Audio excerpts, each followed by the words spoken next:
Good morning all. Today I am going to teach you regarding principles of learning. So what do you mean by principles of learning?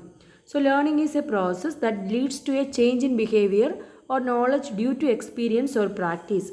So because of some of the experience or practice, there will be some of the changes are happening in the behavior or knowledge. That process is called learning.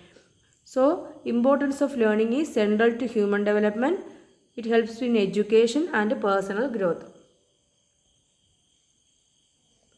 Next we will see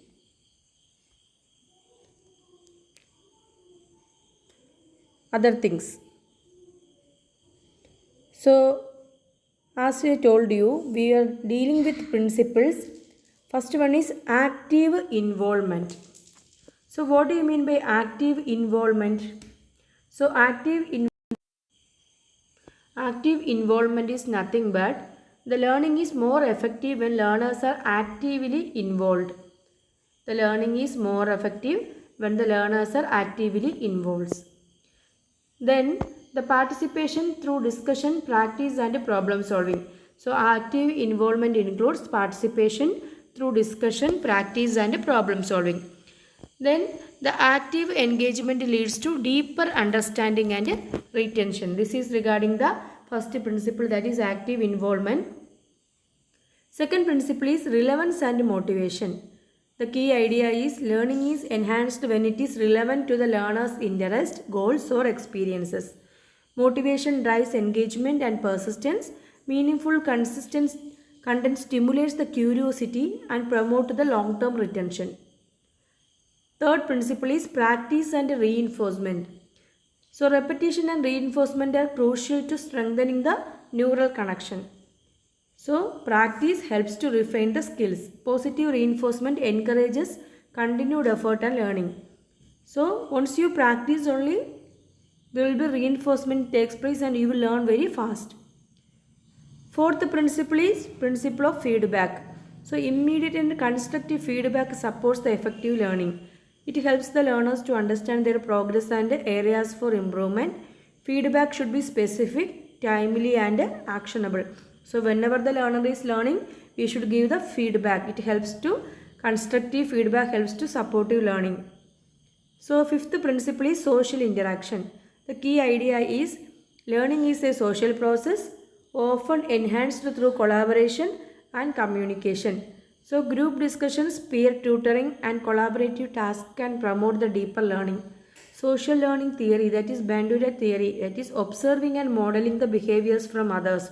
So through social interaction, it helps to learn very easily. Sixth principle is building on prior knowledge. Key idea is new learning builds upon previous knowledge and experiences. Prior knowledge serves as a foundation for acquiring new information.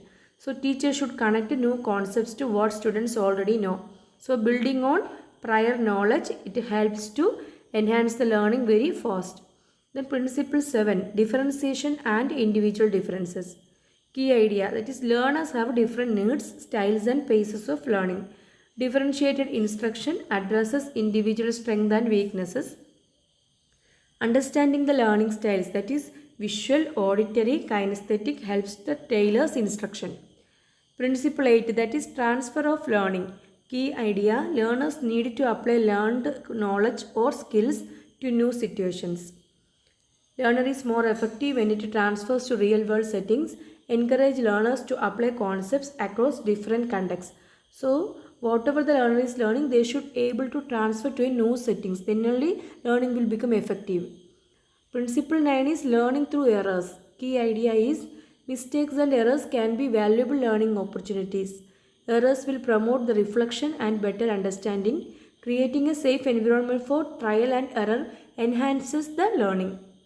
10th principle is emotional and cognitive readiness. Key idea, that is emotional and cognitive states affect the capacity to learn. So learners must be emotionally ready and cognitively prepared for new challenges. Stress, anxiety and mental distractions can hinder the learning.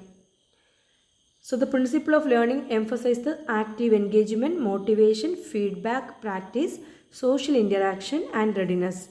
So effective learning is a dynamic, personalized process that can be optimized by understanding these core principles. Hope you are understanding. Thank you.